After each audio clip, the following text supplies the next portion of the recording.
হঠাৎ করেই পাশের রুমে কিসের যেন একটা আওয়াজ শুনতে পেলাম। আমার চেম্বারের লাগোয়া ঘরটাইতে থাকে আমার কাজের মেয়ে।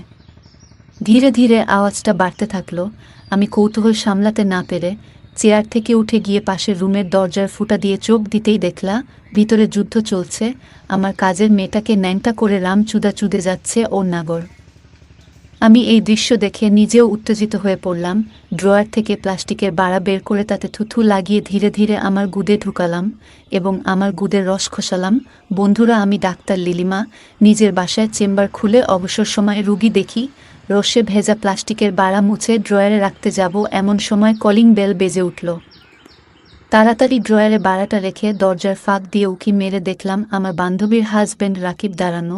আমি দুষ্টামি করে আমার এপ্রনের বোতাম খুলে, কামিজেরও দুটা বোতাম খুলে বুকটা একটু বের করে দরজা খুলে দিলাম। রাকিব বলল, আমি তো খুব সমস্যায় পড়ে গেলাম মনে হয় লিলিমা ম্যাডাম। আমি বললাম, কি সমস্যা?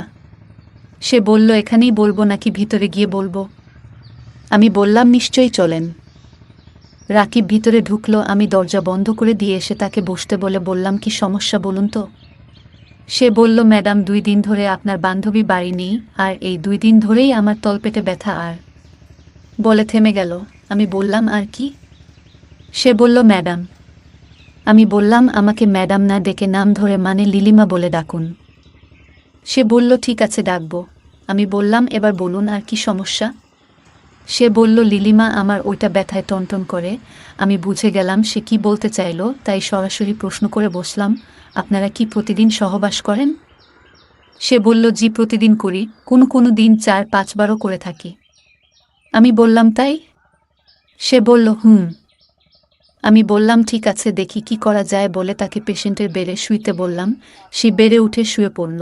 আমি বললাম, প্যান্ট শার্ট পরে শুইলে সমস্যাটা দেখব কি করে। প্যান্ট শার্ট খুলুন বলার সাথে সাথেই সে তার প্যান্ট শার্ট খুলতে শুরু করলো।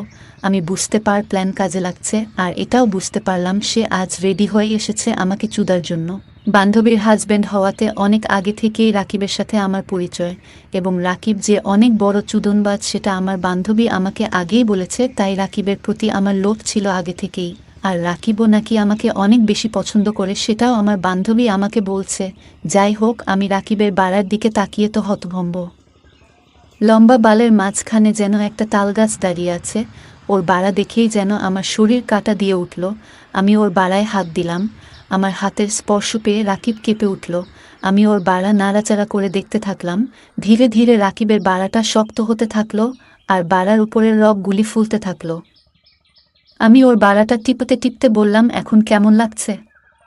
রাকিব বলল, এখন বেশ ভালো লাগছে। আমি ওর বাড়া ছেড়ে দিয়ে বললাম, বুঝতে পারছি আপনার সমস্যা।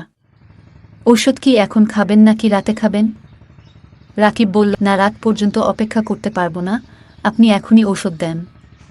আমি বললাম, ঠিক আছে, এখানে চুপচাপ শুয়ে থাকুন, আমি আসছি। বলে আমি পাশের রুমে গিয়ে আমার সেলোয়ার আর প্যান্টি খুলে আসলাম। রাকিব অবাক দৃষ্টিতে তাকিয়ে আছে আমার দিকে। আমি বেড়ে উঠে রাকিবের 2 পাশে 2 পা দিয়ে ওর কোমর বরাবর বসলাম।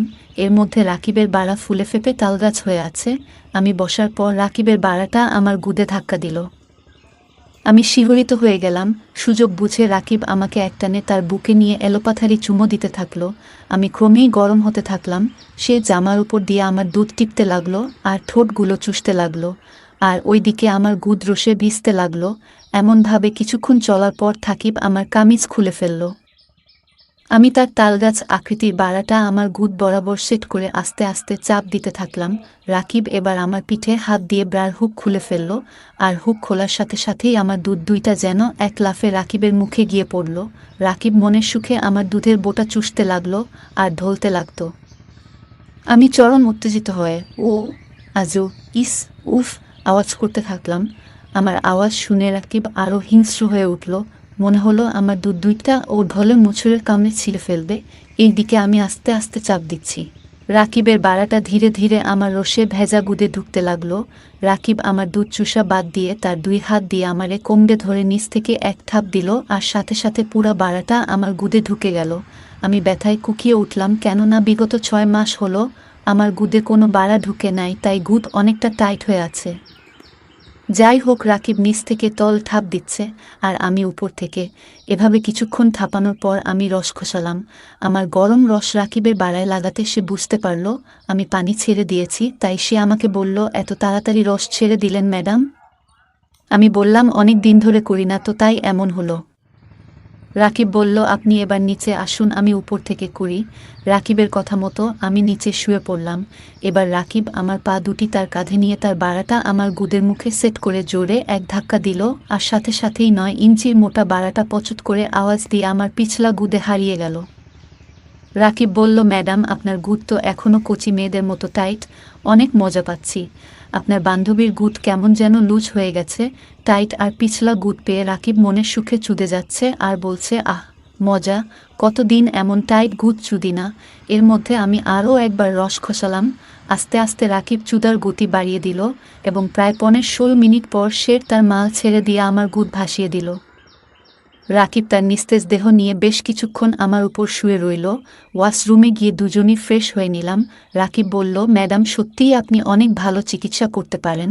এখন থেকে যদি আপনি প্রতিদিন আমার চিকিৎসা করতেন তাহলে আমি ধন্য হয়ে যেতাম। আমি বললাম, এমন তাগড়া রুগী পেলে আমিও আর অন্য কোনো রোগের চিকিৎসা করতাম না। তারপর থেকে সুযোগ পেলেই আমি রাকিবের চিকিৎসা করি, এমনকি ওর বাসায় গিয়েও।